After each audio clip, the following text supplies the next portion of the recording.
We asked you and you responded. Yes, here is the comparison of the Motorola Edge 40 against the Samsung Galaxy S21 FE. Two phones that are so closely matched that making the right purchase decision is going to be difficult for you, and therefore we're trying to make it easier for you. If you're watching me for the very first time, I'm Ershad. This is Trakin Tech English, your destination for detailed tech reviews and comparisons. Design-wise, both the phones are slim and light devices, but if you have to talk about exact measures, then the Edge 40 is definitely slimmer and lighter than the Galaxy S21 FE. In fact, even the in-hand feel of the Edge 40 is fantastic, especially in the vegan leather variant because it offers a lot of grippiness. In comparison to the curved design of the Edge 40, the S21 FE has a boxier design and it also feels distinctly plasticky. Now both the phones also offer IP68 rating and wireless charging, two premium features that are generally saved for flagship phones that's available on phones under Rs 30,000 or around Rs 30,000. And you know one feature that doesn't cost a premium and is actually free? It is that subscribe button. If you like our videos, do give us your support and hit that subscribe button and maybe even the bell icon right next to it to get notified whenever we put out an awesome new tech video. Other features that these two phones share are a metal frame, Type-C port at the bottom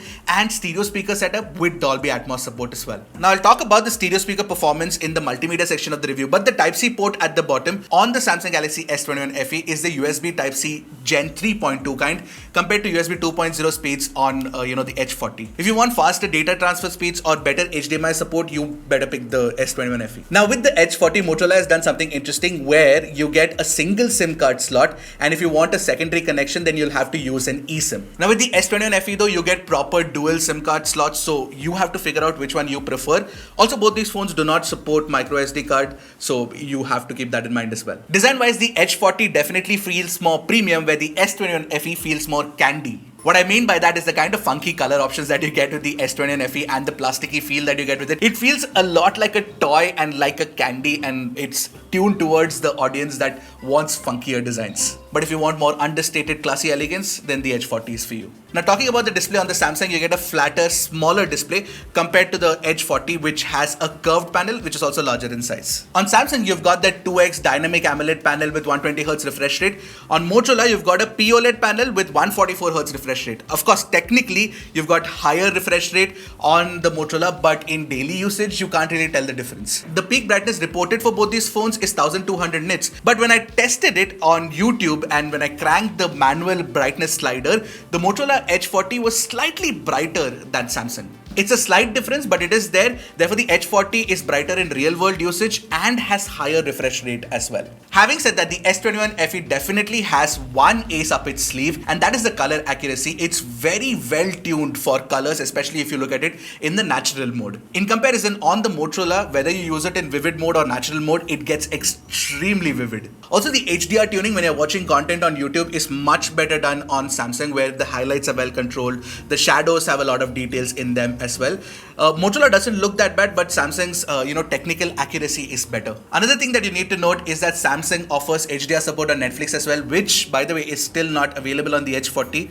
When is that update coming, Motorola? What S21 FE also gets right is the fact that you get Corning's Gorilla Glass Victus protection on top of the display. On Motorola, you have something called NEG Glass. Evidently, Corning's solution on Samsung phone is better and is also slightly more reassuring. Now, part of the display is also the in-display fingerprint scanner. You get optical in-display fingerprint scanners on both the phones, and they work very well. Absolutely no complaints there. But the haptic feedback tuning on the Edge 40 is tighter than the Samsung, which was surprising to me. I expected Samsung to be better, but Motorola actually beats it. If you want a bright, vibrant, curved AMOLED panel with very tight haptics and a higher refresh rate, then the Edge 40 is for you. But if you want an AMOLED panel that is tuned well and offers better glass protection on top of the display, then Samsung is the one for you. Now to round out the multimedia experience, we also have to talk about the stereo speaker setup. On the Motorola, it sounds fuller, it sounds richer, but on Samsung, it sounds louder and wider.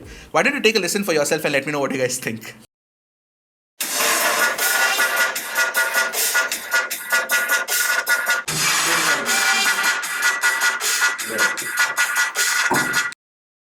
Now both these phones do not offer a headphone jack, which is a bit of a pity, so you will have to rely on a USB Type-C to 3.5mm dongle, and both these phones don't play nice with all dongles out there. So be very careful when you're making a purchase decision. Alright, let's talk about the cameras. I'm not going to talk about the specs. We all know that already. I'm directly jumping into the pictures. So if you look at the details and sharpness that you get from the primary cameras in daylight, both are extremely closely placed. You cannot really tell the difference when you look at the 100% crop. As for the color reproduction, Motorola generally gets it closer to natural. As you can tell from this picture, the reds, the blues, the greens are closer to what my eyes saw compared to the Samsung, which tends to tweak the color slightly to make it look more attractive. Definitely what you get is very social media ready pictures on Samsung compared to more natural looking pictures on the Edge 40. HDR tuning, on the other hand, is clearly much better on Samsung. You don't get a completely doctored image with weird colors like you get on the Edge 40. The S21 FE's HDR correction controls the highlights well and exposes the shadows just enough to create that lived-in look. However, when you're shooting friends and family, and if the light is even, Motorola gets the skin tones absolutely spot on. Also, since the H40 has a larger f/1.4 aperture, you get a much better bokeh drop-off as well. But if you have to shoot your friends and family against the light, Samsung does it better. The HDR performance on Samsung is, I repeat, better than it is on Motorola. What's also better is the portrait mode on Samsung. I don't even have to say it. Whether you're shooting with the 1x camera or 3x portraits, Samsung's depth mapping and artificial bokeh drop-off looks absolutely fantastic, as you can tell. In low light, Samsung's night mode algorithm does a good job of brightening the scene. But if you pixel peep, you will see that H40's sharpening algorithm does a superb job. Samsung's noise correction is kind of messy because it creates lumpy artifacts and chromatic aberration too. H40's noise correction, on the other hand, is much cleaner. But yes, the HDR correction is cleaner on Samsung. If you're a stickler for technical accuracy like I am, then you should pick the H40. But if you just want a brighter looking picture, then Samsung is better. Now moving on to the ultra-wides, the H40's sensor offers sharper details, surprisingly. However, both the phones are average performing when it comes to color sense consistency between the ultra-wide and the primary. HDR ultra-wide shots are, however, better achieved on the S21 FE, which comes as no surprise. Low-light ultra-wide shots are also detailed and much better on Samsung. But one thing that Motorola offers with the ultra-wide extra is the macro mode. But fun fact, you can actually use the 3x telephoto on the Samsung to achieve a very good macro shot. Now the S21 FE's biggest advantage is that 3x telephoto. That just adds so much more to your shooting experience with that extra added perspective. Another area where Samsung does a better job is with selfies. I really like the details and the portrait edge cutouts. HDR selfies look good too on Samsung. More importantly, low light night mode selfies are so well tuned. I generally enjoyed using Samsung over Motorola for selfies. And it goes without saying that if you plan to shoot videos with the rear camera, the S21 FE is better. You can not only shoot at higher 60 FPS resolution, but it also shoots at a higher bitrate. You get better HDR and most importantly, better sound quality as well. So do let me know how is the video quality, video stabilization and audio quality. So do let me know how is the video quality, video stabilization and audio quality. On the ultrawide, with both the phones, you can shoot 4K 30 FPS video, but Samsung's picture quality is definitely better. On the Samsung, again, you can shoot up to 4K 60 FPS selfie videos, which is 4K 30 FPS on the Motorola Edge 40. Now, if you want to shoot with electronic image stabilization, note that on Samsung, you will have to drop down, the frame rate to 30 FPS. But just take a look at the difference in footage quality between the two, because you will see that Samsung is obviously better. Overall, if you have to pick one phone for camera performance, it has to be Samsung over the Edge 40. It takes great pictures and videos, and it offers a variety of focal lengths for you to play with as well. The Edge 40 does impress in certain scenarios where you're talking about human skin tones or night mode performance, but an overall package, it could have been better. Alright, let's talk about the chips inside these phones, and I'm not talking about Lace, I'm talking about Snapdragon Exynos MediaTek. Terrible joke. Please cut that out, editor. Please cut that out, editor. Anyway, with the S21 FE, we all know by now we get the ill-fated Exynos 2100 inside the phone. And with Motorola, you've got this new rebranded version of the Dimensity 1100, that is the Dimensity 8020. The core architecture of the Exynos 2100 with its more powerful GPU tells us that, Samsung should be a better performance than Motorola. But it's not really the case. And if this feels like deja vu, this is exactly the same thing that I said in my Moto Edge 40 versus Pixel 7a comparison, because Pixel's Tensor chip also uses Samsung's 5nm fabrication process, which is similar as the Exynos. So Tensor equal to Exynos? Question mark. Anyway, on the Antutu 9 test that we ran, Samsung performs better than Motorola. By the way, there's also an Antutu 10 come out now, and it doesn't work well with Samsung phones. So we're waiting for it to work properly, and then we will change it. But yeah, it's a lot of effort.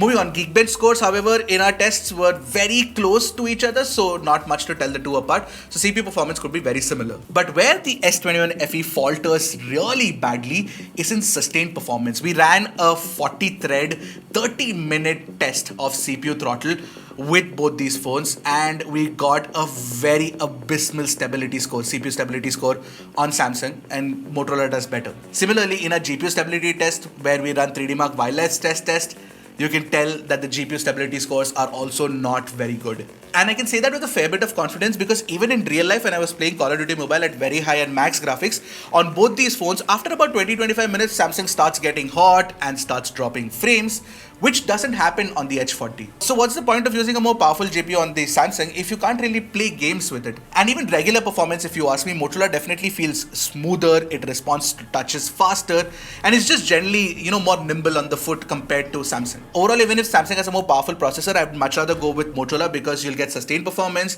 and it won't heat up too much either. The problems with the Exynos chip also extend to the power efficiency as well. The battery life on the S21 FE is not that good. So now we've been using the H40 for a while, and we are consistently getting over 6 hours of screen on time after the battery optimizations have been done. Their active battery has stabilized itself on the smaller 4400 mAh battery inside the phone. In comparison, Samsung has a slightly larger 4500 mAh battery, but we barely can push it to 4.5 hours of screen on time. And apart from that, Motorola offers a 68 watt charger inside the box, which can charge the phone from 0 to 100 in just about 43 minutes. With the Samsung, you don't get a charger inside the box, you have to buy it separately, and it supports up to 25 watt fast charging speeds, and it takes about 1 hour 15 minutes to charge. So overall, when it comes to battery life, battery charging speeds, Motorola is the one to pick. Now, as for 5G performance and call quality performance, both these phones are very good. The kind of modems that they use are very good as well, so I have no complaints there at all. Finally, software is one part of the equation where it is very difficult to make a pick because both these phones have premium polished software experiences. Now, you could be somebody who likes the excess of features that you get with One UI, or the minimalism of near stock Android experience with MyUX on top of Motorola. Now on Motorola, you can of course do that, and I like Moto Actions and I like the Moto Secure Hub. There are a lot of useful features on top of regular Android. Plus, you get absolutely no bloatware whatsoever. It's a very clean install. On Samsung, you get One UI, which is very feature rich. One of my favorite software experiences, partly because there's good lock for it with which you can do so much more. So yeah, I mean, both these are equally matched, I'd say. But one area where Samsung sort of impresses is the fact that with the S21 FE, you are promised 4 years of software updates and 5 years of security updates. Now, even if we consider when Samsung launched the S21 FE with Android 12, you will still get updates till Android 16. And Samsung has generally been reliable with updates. In comparison, Motorola has promised 2 years of software updates, which means that you will get up to Android 15, but Motorola hasn't been very reliable with software updates. They've taken the feedback, hopefully they fix and work on it. So to sum it up, Motorola H40 is for those folks who want a premium phone under rupees 30,000 and that balances almost every single parameter that you're looking at. Because the design is good, you get IP rating, wireless charging, you also get a curved, vibrant AMOLED panel. The performance of the phone is stable, you get faster charging speeds, you get better battery life, and the software experience is polished as well. The only area where Motorola could have done a better job is with the camera performance. In comparison, I like the Samsung S21 FE for the fact that you get an extra telephoto camera, so you've got options and it takes,